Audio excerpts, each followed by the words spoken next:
Good morning, everybody. I wanted to talk to you about the new source of supply. A lot of people wonder if the new source of supply is better than you, or if they're living better than you, and this and that. So a lot of times I would say no, and that's because if you are a primary source of supply, then you had good empathic fuel, and that fuel was genuine and pure. It had love, and you have ethics. And so you were ethical, and you expect the people around you to be ethical as well. So when the narcissist comes to you, they find a way in, and it's generally speaking because you grew up in the same type of family, so they see ways that they can come in because you were groomed to take care of these individuals. And if you're unawoke, you're going to continue to perform similar to that outside of the family home or unit. They're going to see it in when you hang out with your friends. You're going to be always wanting to help or something like that too much, and concerned about other people's feelings and things like that. So these are ways where they will see that you can be a primary source of supply for them, and they will find a way to get in there. And so when they get you, they have to wear their mask really well, but they like to get married very quickly. Typically, it doesn't happen all the time, because a lot of times, you may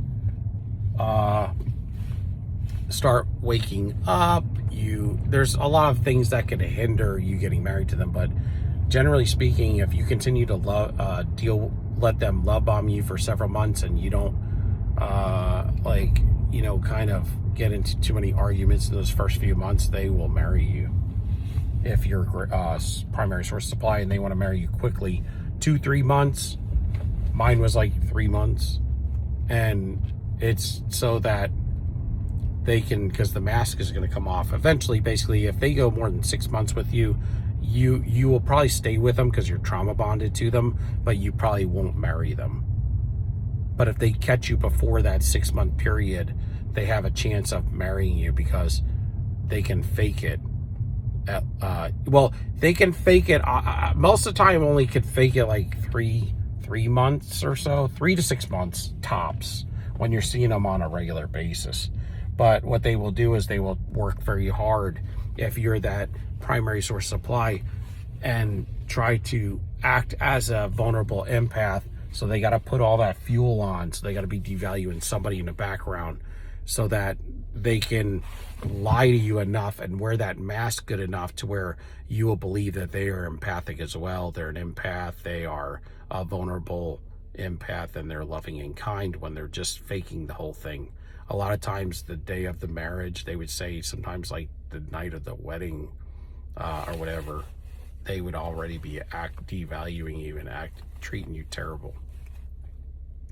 But they want to get you nailed down through the covenant of marriage, so then they want to have kids with you sometimes, or they want to get you tied up in finances and stuff, so because they really need that in-house empath if they can get it.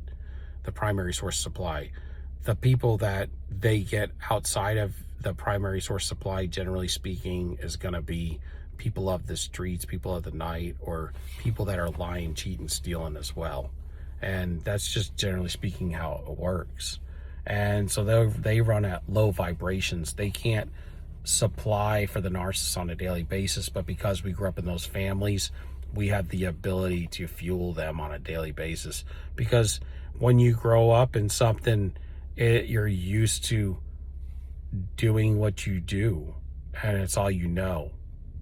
And so they kind of condition you and get you to where basically you're used to, running that race. And it's not a good thing. It's just, it is what it is.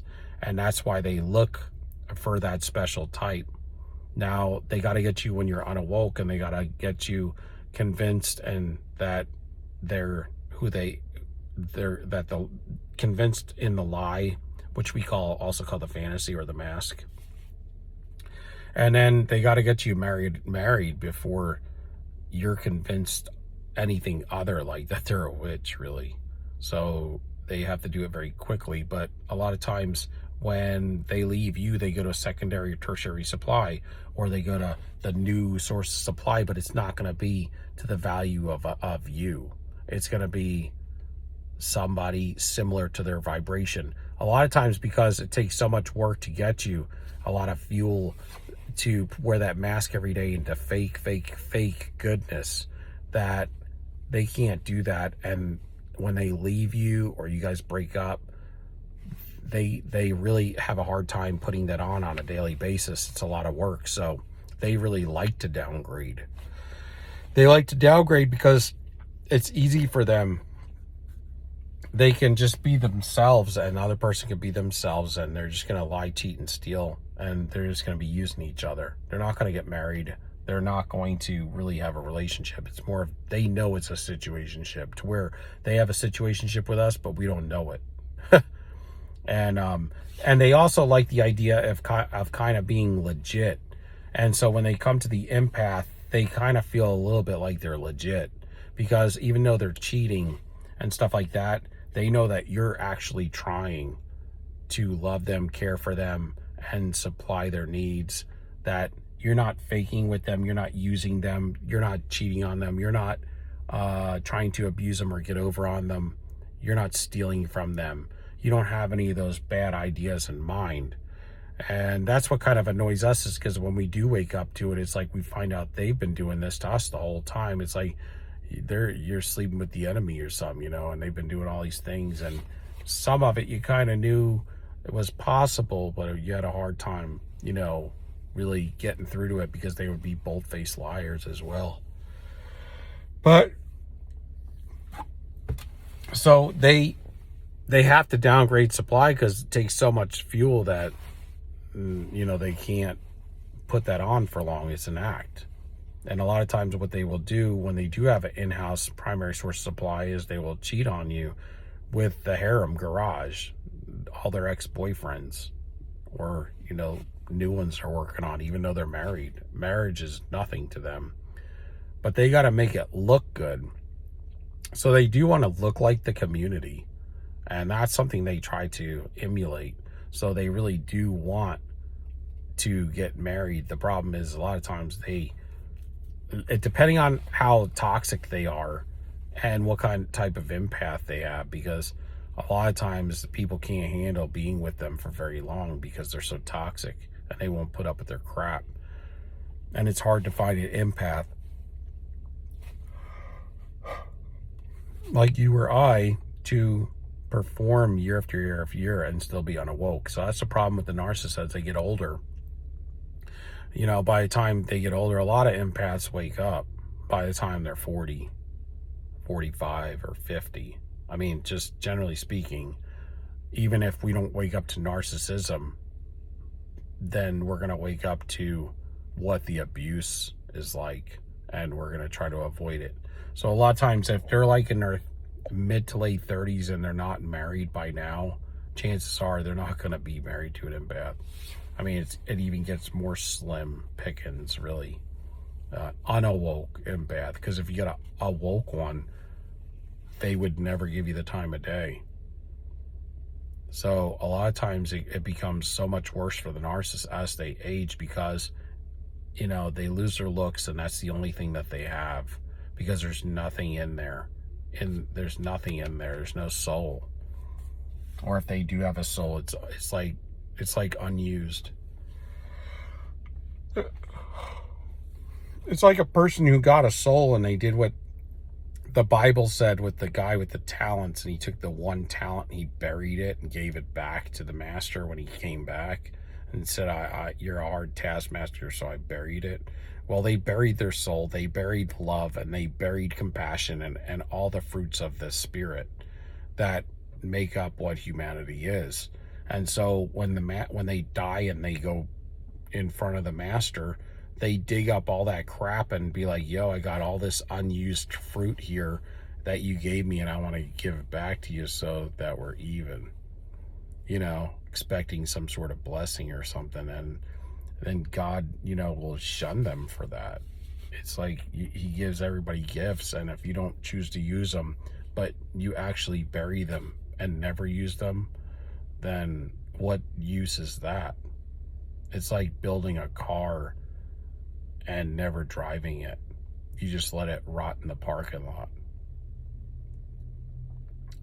So that's kind of what happens in this narcissist situation. So they'll get you to react when they're in a marriage with you, and then they'll leave you and ghost you, or get and act like it'll be bait you into a fake argument, and they'll leave and they'll catch up with one of their supply sources and go on a weekend trip or an overnight trip or whatever, then come back and act all happy like nothing happened. And then you'll be acting like, well, I'm glad you're happy and not raging like you were. I'll take you back like this. But how little do you know, they've been like out, running the town, and if you knew that, you really, that's pretty shitty. And so that's kind of what the narcissist does. And outside of you, typically their supply sources aren't anywhere close to you, meaning they're low value. They don't probably dress well. They have no order. They have no manners. They have no truth in them. They lie, cheat, and steal.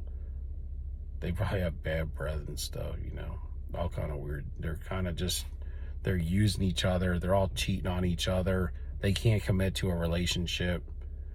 If they are, they're future faking. And, using each other. They can't trust each other because nobody knows which one's lying to who. Sometimes they're narcissists. So you got two narcissists, and they won't talk at all because they'll be afraid of giving information out that'll be vital to their demise. So they'll avoid even talking. I mean, I used to talk to my ex about that stuff. I mean, not calling whoever she would go to after she left me, but I know he's a narcissist. I know she's a narcissist. And so she would tell me they'd never even talk. It would be, and I do believe that part of it. A lot of times it would be for sex and for money. And then they would end up destroying each other. And a lot of times the male narcissist just like wants somebody that looks pretty. If they have enough money or something. Like jewelry kind of thing. Like the facade, right? They both like the facade. And the female narcissist is like a covert, so they're antisocial. So they like somebody who's like the pompous asshole. Like, because they wish they could be like that. But they're too insecure to even try. It's where their insecurities run differently. And so, in a weird way, that's kind of how it works. But then the secondary or the new source supply will never be like you. And you got to stay off social media, because every time you go to social media, you're going to find that they're going to be, just like they fake and they lie to you, then you're going to be going to their social media and you're going to be seeing beautiful pictures of them. And a lot of times they're going to be single pictures, but if they have the new source with them, they're just putting it up there to rub it in your face. And they'll be all smiles and stuff, but you have to know that it's miserable, because they're with a narcissist. It's always going to be miserable. And so it's always fake. So you cannot go to social media, because the first thing the narcissist will do is try to make their social media, be, biased against you in every which way, meaning they're living a better life than you, that you're the problem and they're not. And so they're going to reflect that in everything that they do, because they just got to look good. And they got to, make everything look like they're a perfect individual. If you can give me a like, subscription, a thumbs up, appreciate it. And until next time, Soja, peace out.